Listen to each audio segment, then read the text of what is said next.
Hey, my name's Adam, and I was in the United States Army as a Green Beret. I always thought traumatic brain injury specifically revolved around losing consciousness, getting knocked out, that sort of concussive level of injury. I never actually understood the amount of possibilities that could bring about what we would consider traumatic brain injury or TBI.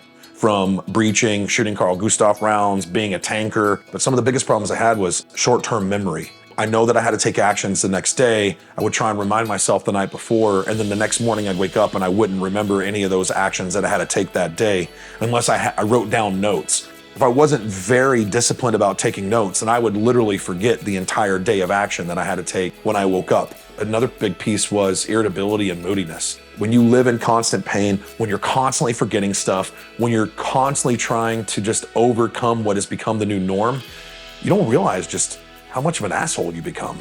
And you don't think you're being an asshole, but everybody around you experiences it, especially the ones you love the most, because you trust them and you expect them not to run away. And in reality, they're the ones that take the brunt of that emotional disconnect that a lot of us have going through this particular process. The Texas Valor Project, TVP.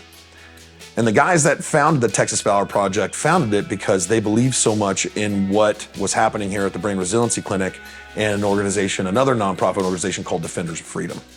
And Defenders of Freedom and TVP work hand in hand in order to raise money and bring guys into this space.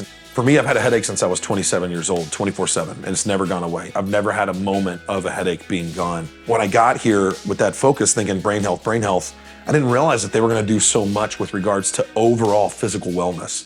Friday of last week, at the first week of training, or treatment, there was like a 4-hour period when I didn't have a headache. That was the moment that I realized that there was true legitimate hope, that I didn't have to live the rest of my life trying to fight this constant fucking battle.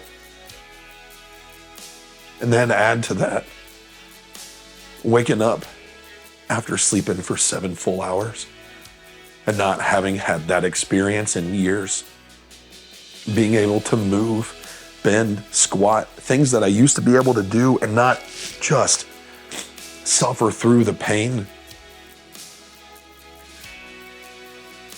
From the very first moment that you walk through the doors, it is smiling faces and warm hugs. It's shit talking and laughter. When you come here, this is about having fun. This is about getting work done, but it's about having fun. They want you to be better, and they take it as a personal mission to make certain that you get personalized treatment, personalized care. This is not a one-size-fits-all recovery program or treatment program. This is very specifically based on exactly what your problems are.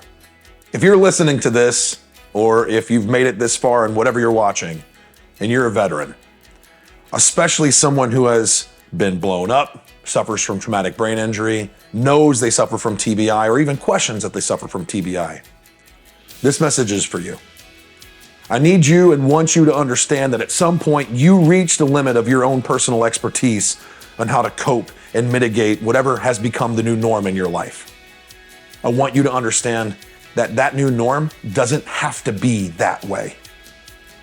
There's a statement that a lot of us have heard before, and it's, are you okay with being okay? You're not okay with being okay. Being okay is always subnominal for how we perform in our life. I don't want to be okay with being okay ever fucking again. So if you're watching this and there's a question, it's time to ask for help.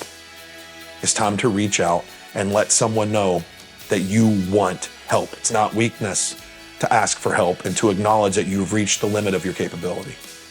Okay, being okay doesn't have to be the norm. Pain, not normal. Loss of memory, not normal. If you think that your responsibility is to carry the pain or the weight of the world on your shoulders for your family, your community, your friends, whatever that looks like, I'm telling you, you're wrong. All it does is become a disservice to them because you can't be the best version of yourself. If you want to be the best version of yourself, ask for help.